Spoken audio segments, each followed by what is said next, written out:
Oke, setelah saya lihat ternyata burungnya sayapnya terluka, sepertinya terkena senapan. Waduh, kasihan sekali kau ini burung.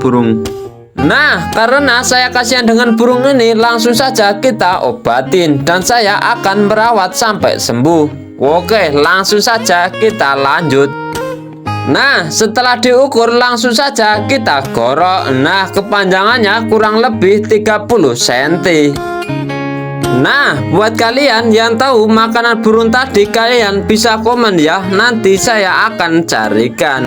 Oke, setelah 2 jam penggorokan akhirnya selesai dan saya akan melanjutkannya besok pagi.